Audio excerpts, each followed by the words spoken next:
हर हर महादेव दीक्षा kitchen. आज आपण बनवणार आहोत वटाणे भात। चला तर बनवूया। आपण वटाणे भात बनवणार आहोत, त्यासाठी मी 2 वाट्या तांदूळ घेते।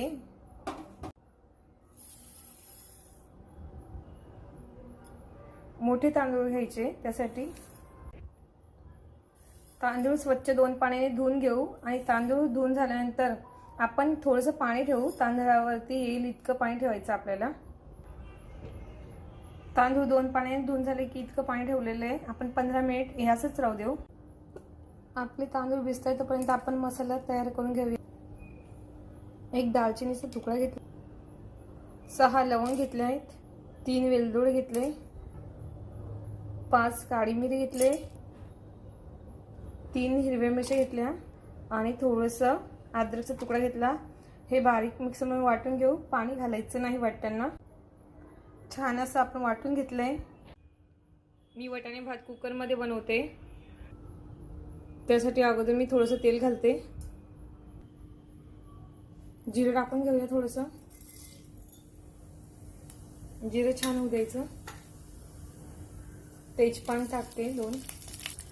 मी 6 काजू घेतले, त्याचे खाप करून घेतले बारीक। छान परतून घेऊया। त्यात एक कांदा कापून घेते। तुम्हाला उभा हवं असेल तर तुम्ही उभा कापून घ्या। मी बारीक चिरून घेतलाय। आपला कांदा छान असा ब्राऊन झालाय ना, त्यात आपण वाटलेला मसाला ऍड करूया।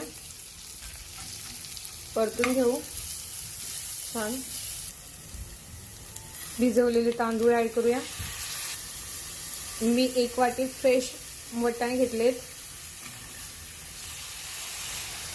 वटाणे घालताना 2 पाणी स्वच्छ धुवून घालायचे। आपण छान तेलात फ्राय करून घेतले तांदूळ। आता 2 वाटे तांदूळ घेतले होते आपण, तर 3 वाटे पाणी घालूया।